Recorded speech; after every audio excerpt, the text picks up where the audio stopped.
নমস্কার বন্ধুরা, আমার এই ছোট্ট চ্যানেলে আপনাদের সবাইকে স্বাগতম। আমি আজকে ফুটন্ত গরম জলে বাঁধাকপির পাতা দিয়ে আপনাদের দারুণ স্বাদের একটা রেসিপি করে দেখাবো। আশা করি এই রেসিপিটা দেখার পর আপনাদের ভালো লাগবে। তো রেসিপিটা করার জন্য দেখতে পাচ্ছেন এখানে আমি একটা বাঁধাকপি নিয়েছি। আর একটা ছুরি দিয়ে এই বাঁধাকপির পাতাগুলো আমি কেটে ছাড়িয়ে নেব। আর পাতাগুলো ছাড়ানোর সময় অবশ্যই একটু খেয়াল রাখবেন, পাতাগুলো ছাড়ানোর সময় যেন খুব একটা বেশি ছিঁড়ে না যায়। সাবধানে এরকম করে একটু ছাড়িয়ে নিতে হবে। দেখুন এরকম করে। আর এই একই রকম করে কিন্তু আমি সবগুলো পাতাই ছাড়িয়ে নেব, মানে আমার যে কটা দরকার ছাড়িয়ে নিচ্ছি। তো এই দেখুন একসঙ্গে কিন্তু আমি অনেকগুলো পাতা ছাড়িয়ে নিয়েছি। এখন দেখতে পাচ্ছেন একটা কড়াইতে আমি জল গরম করতে দিয়েছি। জলটা কিন্তু ভালোভাবে গরম হয়ে গেছে। এবারে যে বাঁধাকপির পাতা আমি ছাড়িয়ে রেখেছি সেগুলো একটা একটা করে জলের মধ্যে দিয়ে দেব। তো একে একে কিন্তু আমি সবগুলো পাতা দিয়ে দিলাম।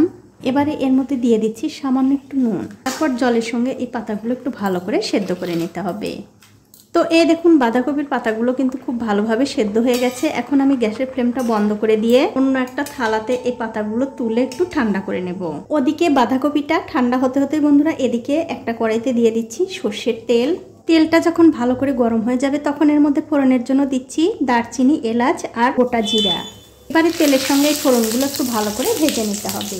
ফোড়ন কিন্তু ভালো করে ভাজা হয়ে গেছে। এখন এর মধ্যে দিয়ে দিচ্ছি রসুন কুচি আর তার সাথে দেব গ্রেট করে নেওয়া আদা। এবারে আদা রসুনটা একটু তেলের সঙ্গে ভালো করে ভেজে নেব। তো এই দেখুন আদা রসুন কিন্তু ভালো করে ভাজা হয়ে গেছে। এখন আমি এর মধ্যে দিয়ে দিচ্ছি 2-3টে পেঁয়াজ কুচি আর তার সাথে দিয়ে দেবো একটু নুন। এতে করে পেঁয়াজগুলো খুব তাড়াতাড়ি নরম হয়ে যাবে। তো এই দেখুন সব কিছু কিন্তু খুব ভালো করে ভাজা হয়ে গেছে। এখন এর মধ্যে দিয়ে দিচ্ছি কাঁচা লঙ্কা কুচি, গাজর কুচি, বিট কুচি আর দিয়ে দিচ্ছি একটা আলু কুচি। তারপর সব কিছু মিশিয়ে আবারও একটু ভালো করে ভাজা ভাজা করে নিতে হবে। তো এই দেখুন সব কিছু কিন্তু আমি খুব ভালো করে ভেজে নিয়েছি। এখন আমি এর মধ্যে দিয়ে দিচ্ছি একটু চিকেন কিমা। তার সাথে দিয়ে দেব স্বাদ মতো নুন, হলুদের গুঁড়ো, ধনিয়ার গুঁড়ো, লঙ্কার গুঁড়ো আর সবশেষে এর মধ্যে দিয়ে দিচ্ছি একটু জিরার গুঁড়ো। এবারে সব কিছু মিশিয়ে আবারও খুব ভালো করে ভেজে নিতে হবে।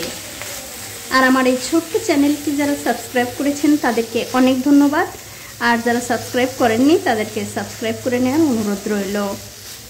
তো এই দেখুন সব কিছু দিয়ে কিন্তু আমি খুব ভালো করে ভেজে নিয়েছি। এখন আমি এর মধ্যে দিয়ে দিচ্ছি একটা টমেটো কুচি। তারপর টমেটোটা একটু ভালো করে এই সব কিছুর সঙ্গে ভেজে নিতে হবে। তো এই দেখুন সব কিছু দিয়ে কিন্তু আমি আবারও খুব ভালো করে ভেজে নিয়েছি। এখন এর মধ্যে দিয়ে দিচ্ছি সামান্য একটু গরম মশলার গুঁড়ো আর দিয়ে দেবো একটু ধনেপাতা কুচি। তারপর আবারও সব কিছু খুব ভালো করে মিশিয়ে নিতে হবে। সব কিছু কিন্তু খুব ভালো করে মেশানো হয়ে গেছে। এখন আমি গ্যাসের ফ্লেমটা বন্ধ করে দিয়ে এটা একটু ঠান্ডা হতে দেব। এখন একটা বাটিতে নিয়ে নিচ্ছি 1 কাপ বেসন।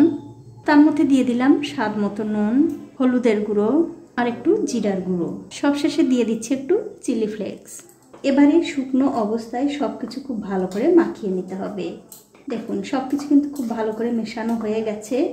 এখন আমি এর মধ্যে অল্প অল্প করে জল দিয়ে খুব সুন্দর একটা ঘন ব্যাটার তৈরি করে নেব। ব্যাটারটা কিন্তু বন্ধুরা কিছুতেই পাতলা করা যাবে না, একটু ঘনর দিকেই কিন্তু রাখতে হবে। তো এই দেখুন খুব সুন্দর একটা ঘন ব্যাটার কিন্তু আমি তৈরি করে নিয়েছি। এবারে যে পাতাগুলো আমি সেদ্ধ করে রেখেছিলাম দেখতেই পাচ্ছেন পাতাগুলো কিন্তু ঠান্ডা হয়ে গেছে। আর অবশ্যই কিন্তু এই পাতাগুলো তুলে এরকম একটা ছিদ্রযুক্ত পাত্রে রেখে দিতে হবে যাতে জলগুলো ভালো করে বেরিয়ে যায়। এখন আমি এখান থেকে একটা পাতা নিয়ে নিলাম। এবারে যে পাতারে যে মোটা অংশটা আছে মানে ডানটি আছে সেখান থেকে একটুখানি ডানটি আমি এরকম করে কেটে বাদ দিয়ে দেব। দেখুন ঠিক এরকম করে।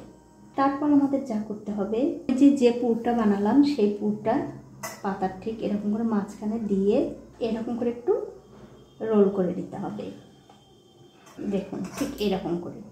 আর এটা কিন্তু হয়ে গেছে, এটা আমি রেখে দিচ্ছি। এই একই রকম করে কিন্তু সবগুলোই বানিয়ে নিতে হবে।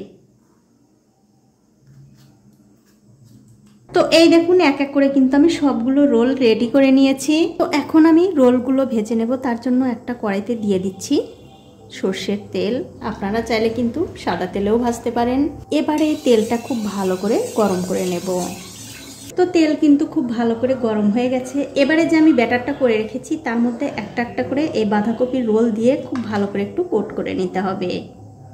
দেখুন ঠিক এরকম করে। তারপরে এই তেলের মধ্যে দিয়ে দিতে হবে। আর অবশ্যই কিন্তু একদিন হলেও এভাবে রোল বানিয়ে খেয়ে মানে বাঁধাকপির রোল বানিয়ে খেয়ে আমাকে কমেন্ট করে জানাতে ভুলবেন না আপনাদের কেমন লাগলো। তো রোলগুলো দিয়ে দেওয়ার পর কিছুক্ষণ পর যখন দেখবেন এক দিকটা হয়ে গেছে, তখন খুব সাবধানে অন্য দিকটা উল্টে দিতে হবে। উল্টে দিয়ে দুই দিকটাই খুব ভালো করে ভেজে নিতে হবে। তো এই দেখুন রোলগুলো কিন্তু আমি উল্টে পাল্টে খুব ভালো করে ভেজে নিয়েছি। এগুলো ভাজা হয়ে গেছে। এখন আমি তেল থেকে খুব ভালোভাবে তেল ঝরিয়ে তুলে নেব। তুলে অন্য একটা পাত্রে রেখে দিলাম। আর ঠিক এই একই রকম করে কিন্তু সবগুলো রোল ভেজে নিতে হবে। তো এই দেখুন এক এক করে কিন্তু আমি সবগুলো রোল ভেজে নিয়েছি। আর এই রোলগুলো খেতে বন্ধুরা দুর্দান্ত লাগে। আপনারা অবশ্যই একদিন হলেও বানিয়ে খেয়ে আমাকে কমেন্ট করে জানাতে ভুলবেন না আপনাদের কেমন লেগেছে। আর এই রোলগুলো কিন্তু এমনি এমনি খেতেও ভালো লাগে। আর যদি এরকম একটু টমেটো সসের সঙ্গে পরিবেশন করা যায় তাহলে তো আরও কথাই নেই। তো বন্ধুরা আমার আজকের এই রেসিপিটা আপনাদের কেমন লেগেছে?